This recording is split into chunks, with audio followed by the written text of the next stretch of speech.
हमारे गुरुजी बड़ी बढ़िया गीत का संकेत देते हैं और इस सर्दी के मौसम में हमारे यूट्यूबर भाई लोग भी आए हैं तो कुछ मिल ही जाए। कभी जब भैया उधारी ढेर लइका कहे सीख दे चिलई दे के तनो केहू के सुनाई ना सीख दे सीख दे चिलई दे के तनो केहू के सुनाई ना सीख दे सीख दे चिलई दे के तनो केहू के सुनाई ना सीख दे राम के बच्चा सीख दे चिलई दे के तनो केहू के सुनाई ना सीख दे आवे थे बेटा चाहिए आवे थे बेटा चाहिए हमर नाम आवे तोरा के तो तकलीफ देही आवे थे बेटा चिल्लाई दे के तनो केहू के सुनाई ना सीख देही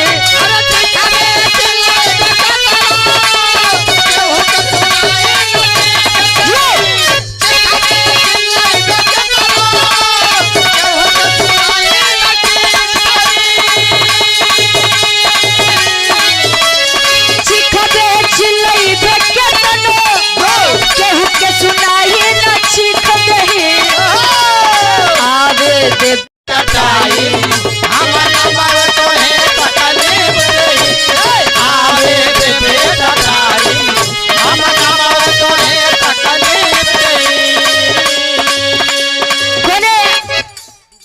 लइका विजय भैया आपके जैसे वो कहे का सुभाष यादव के सुपुत्र राकेश यादव जी पुनः ये 50 रुपए तक सम्मान किए। राकेश भैया तोरे लाई बात बा माफी भी मांगवा दे गोड़वा पगीरा भाई के माफी भी मांगवा दे गोड़वा पगीरा भाई के माफी भी मांगवा दे गोड़वा पगीरा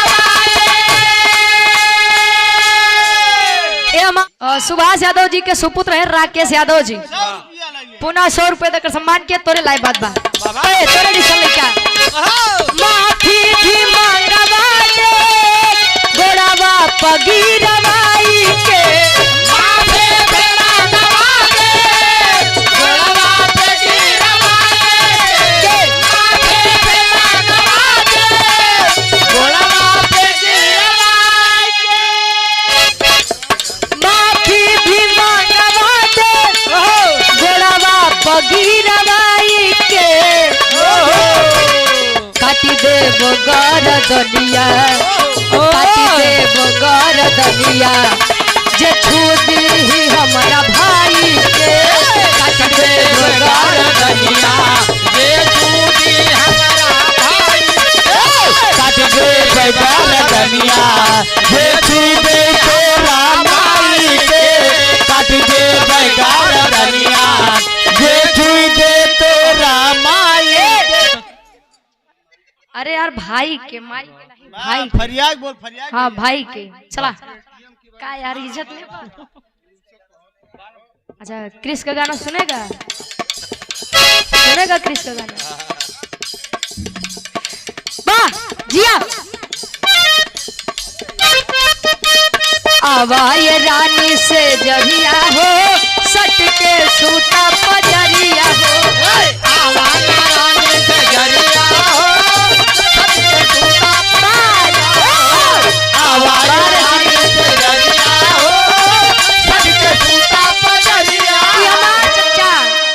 श्री कंठलंठ महाराज राम केवल यादव जी।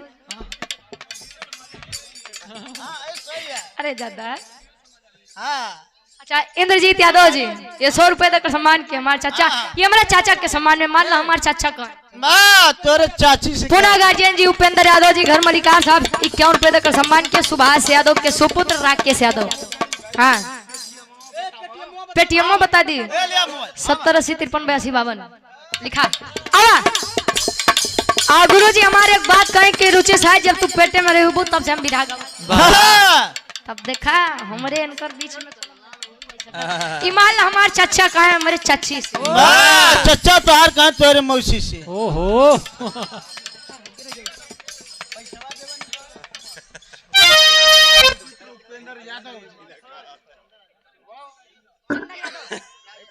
चंदन राजभर भैया जी, क्षेत्र पंचायत सिवरी की 5 जमी से 100 रुपए। स्वर्गीय बाबू छबीला यादव जी के आप सुपुत्र है उपेंद्र यादव गार्जियन जी 51 रुपए।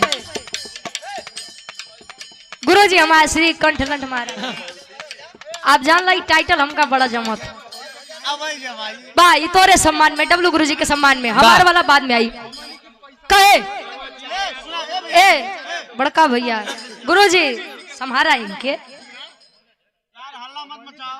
ए राकेश भैया तू पैसा मत दा, हम तार नाम ऐसे बोलत छोड़ा आवा बस बस लड़की कहे आवा ये रानी से जरिया हो। सर्वजीत यादव उर्फ चिंटू भैया, अच्छा चिंटू बाबूजी बैठे जा 100 रुपए। ठीक ठीक आवाय रानी से जरिया हो, सत्य के सूता पजरिया हो। आवाज रानी से जरिया हो, सत्य के सूता पजरिया हो। आवाज रानी से जरिया हो, सत्य के सूता पजरिया हो। कहे दूर दूर रहो तारू, दूर दूर रहो तारू, लागे भइल हानि बा। चाचा कहाँ गया? ए चाचा हमार चाची कहा ए बोला बजी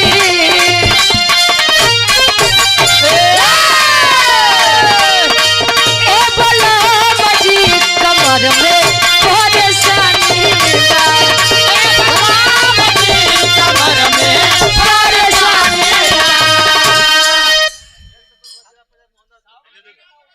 जिला पंचायत सदस्य है हमारे गार्जियन जी जयशंकर कुशवाहा जी, गार्जियन जी 200 रुपए आशीर्वाद के चाह रहे। सर्वजीत यादव उर्फ सिंटू भैया हमरे बीडीसी के, आप बीडीसी हैं वर्तमान में? अच्छा प्रत्याशी हैं, हाँ हो जाबा। गवैयन के आशीर्वाद बड़ा बढ़िया लागत है, आशीर्वाद के चाह रहे। संगो छोड़ दे भैया संगा ए बोला